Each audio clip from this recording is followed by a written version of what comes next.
of global mobility in the finance and accounting profession. And we want to look at it not just from a current perspective, but the future perspective. I think it's very interesting, given the situation in the US right now, and the conversation about immigration and migration, the situation in Europe, the conversation about immigration and migration. Canada might be the only country that's kind of thinking we still have room to expand, and so we'll take a couple more people. But other countries, you get a lot of pushback from the political parties. And so while we're in this global environment, we actually have a global society. We are actually seeing that the globalization of thought and goods and services, with the Internet of Things and the Internet of Ideas and the Internet of People, may not necessarily mean that people will move as freely as the goods and services moving, because services are now going online, right? We're talking about AI and 3D printing and 4D printing, who knows? So as we look at this, we want to look at 3 questions. We're going to kind of give about 15 minutes per issue, unless it's really hot. We won't stop it if it's too hot. But we are mindful of your time as well. We don't want to, we'll never go back to anything even like this. So we're going to try and keep ourselves on time. I don't have a watch, I'm going to task you with that. Give me like a kick on the table saying 15 minutes. And so we go right now to discussion point 1, which is what is the value, what to your mind is the value of global mobility across borders in the accounting profession? Anybody dare to take a shot at that? To the profession itself, I guess, right? Or to the people? I guess you will both. Anushka, do you remember what was said in other meetings? Well, one of the main points that came out is that they found making the move, which was a big one for your family, leaving everybody behind, going somewhere different to live. It was just something that made you more culturally just aware and just supported you in your general growth as an individual, because it's a huge step to leave what you're used to and going into the unknown. That for them was a huge growth experience for them individually. That was one of the topics that came out. Growth, personal type growth. Did nobody care to agree? I don't know if I'm agreeing, morning, but I'm not disagreeing. No, I'm not disagreeing. I'm just saying, look, going at it from a different perspective. Okay. Because certainly, at my office, I can see the value. As a matter of fact, it's a headache for us with branding. Because within PwC, we have a formal global mobility platform. So people can move from one office, and to the extent that standards are being harmonized, IFRS, everything, you know, and the way our people are trained methodology, they can just leave and go to New York, China, anywhere, and they hit the ground running, right? So, yeah, about 24 or 25 years old comes to you out of university 4 years, you may be paying them $4 million, and they say, so man, like here in New York, offering me 90,000 or 100,000, move up my family, whatever I want. You can't match that. They are working with your same firm. You say to yourself, if you're at their stage, you do the same thing. Exactly. So, you know, it's just a, God might, you know, make them find a husband or a wife. You really can't convince them otherwise, you know.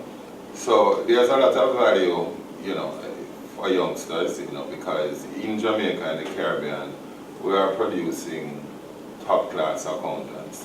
I've never heard of any of my team members, and you know, the turnover, typically it cycles. So when you have anything happen in the US, Sarbanes-Oxley, anything that they need people, they come to you, you can't match the salary. And the fact of the matter is that I've not had any bad reports that anybody left. Right now I have people in Australia, people all over the world. I mean, you know, they are going. And, you know, these young people, they just see it's, you know, enhancing their capability, being exposed to different cultures and everything, and make them more marketable. Early 20s, because in the older days when people were passing exams late, now they pass people graduating now at 22, you know. You finish at ACCA at 22-year-old, you can't take on the world, you haven't had a chicken and a child, so he's not like taking risk. Few of them might have family, but most of them don't. Just finished 24, 25 of a degree, I'm ACCA, and I'm ready to tour the world. I mean, they tell you they're going to come back, don't hold your breath. If you believe that, I have a hotel in Mobile to sell it. So, there's a lot. And I remember 3 years ago, I had to go to the government firm and say, give me a little break.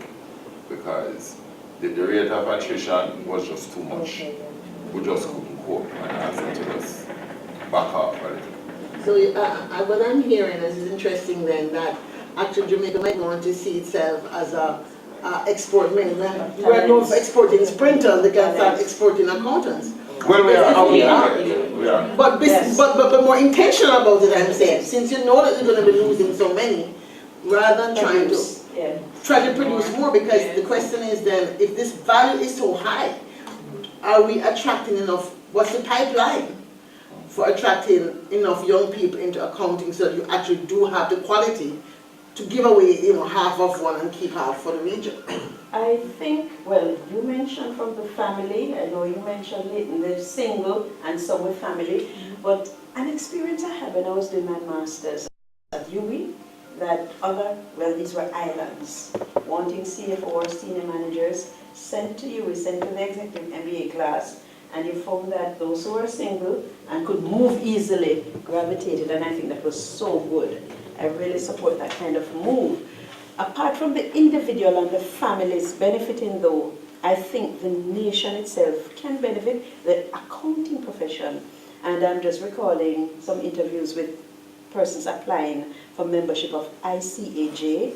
They are working in the USA across various territories, not just USA, and have learned a lot and wanting to come back into Jamaica, share that knowledge and experience. So us as a nation will benefit from persons being mobile, moving across other territories. We will benefit apart from money coming in, they come back with talent, training others, and just sharing in corporations. I'm not in any way disagreeing with you. Right?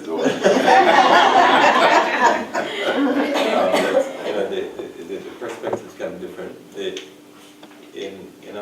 In the early 1990s, I was actually offered a job to work at NCB, and I declined the job.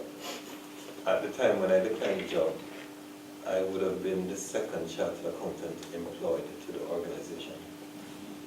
Right. So I declined. I went and worked with Citibank for a while, and I joined NCB in 2004. When I joined in 2004, there were probably close to a dozen chartered accountants in the finance unit only.